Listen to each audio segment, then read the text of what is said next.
ಹಲ್ಲೆ ಅಂತ ನಾನು ಹೇಳಲ್ಲ, ಅದನ್ನು ಸಲಿಗೆ ಅಂತ ಹೇಳ್ತೀನಿ.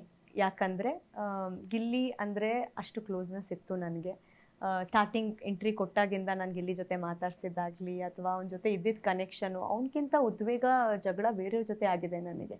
ಅದು ಕೋಪನೇ ಅಲ್ಲ, ಅದು ಆ್ಯಕ್ಚುಲಿ ಅವನು ಎಲ್ಲೋ ಒಂದು 5 ನಿಮಿಷ ತಾಳ್ಬೋದಿತ್ತೇನೋ. ಅವ್ನಿಗೆ ಮಾಡೋದ್ಕೂ ನಾನು ಅವನು ಕೊಟ್ಟಿದ್ದ ಸಲಿಗೆ, ಅವ್ನು ನನಗೆ ಕೊಟ್ಟಿದ್ದ ಸಲಿಗೆಯಲ್ಲಿ ಹಂಗೆ ಆಗಿದ್ದು ನನ್ನ ಕೈ ಮೀರಿ ಆಗಿತ್ತು. ಅಂದರೆ ಅದು ಆಗಬೇಕು ಅಂತ ಆಗಿದ್ದಲ್ಲ, ಆ ಥರ ಆಗಬೇಕು ಅಂತ ಸಿಚುವೇಶನ್ ಆಗಿದ್ದರೆ ಎಷ್ಟೊಂದು ಇನ್ಸಿಡೆಂಟ್ಗಳಿತ್ತು. ನಾನು ರಿಯಲ್ ಆಗಿ ಇನ್ನೂ ಅಗ್ರೆಷನ್ ಆಗಿದ್ದಿದ್ದು. ಗಿಲ್ಲಿ ಅಂತ ಬಂದಾಗ ಅದೊಂದೆಲ್ಲೋ ಸಾಫ್ಟ್ ಕನ್ಸರ್ನು. ನನ್ನ ಜೊತೆ ಇರೋ ಹುಡುಗ ಥರ ಅವ್ನು ಬಿಟ್ಟಾಕೋ, ಏನಿದೆ ಗಿಲ್ಲಿ ಕಾಡಿಸ್ಬೇಡ ಕಣೋ, ಹೊಟ್ಟೆ ಉರಿಸ್ಬೇಡ ನನಗೆ ಎಷ್ಟೊಂದಿತ್ತು.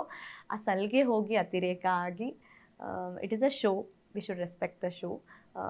ಏನೇ ಸಲಿಗೆ ಇದ್ರೂ ಹೊರಗಡೆ ಅಷ್ಟಾಗಿರೋ ಮ್ಯಾಟರ್ ಆಗ್ತಾ ಇರಲಿಲ್ಲ. ಬಟ್ ದಟ್ ಈಸ್ ವಾಟ್, ಸಲಿಗೆಯಿಂದ ಆಗಿದ್ದ ಕಾರಣದಿಂದ ಜನಕ್ಕೆ ಇಷ್ಟು ಎಫೆಕ್ಟ್ ಆಗಿದೆ ಅಂದಾಗ ಎಲ್ಲೋ ನನಗೂ ಗಿಲ್ಲಿ ಅಂದರೆ ಅಷ್ಟೇ ಇಷ್ಟ ಇತ್ತು ಕೂಡ.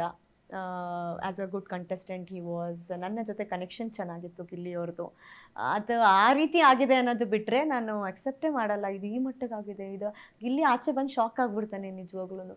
ನಾನೇ ತಲೆ ಕೆಡ್ಸ್ಕೊಂಡಿಲ್ಲ, ಯಾಕೆ ಇಷ್ಟೊಂದು ತಲೆ ಕೆಡ್ಸ್ಕೊಂಡ್ರಿ ಅಂತ ಮಟ್ಟಕ್ಕೆ ಫೀಲ್ ಆಗ್ತಾನೆ. ಮೇ ಬಿ ಅವನು ಗೆದ್ದು ಬರ್ತಾನೆ ಅಲ್ಲ, ನನಗಂತೂ ಆಸೆ ಇದೆ ಅವ್ನು ಗೆದ್ದು ಬರಬೇಕು ಅಂತ.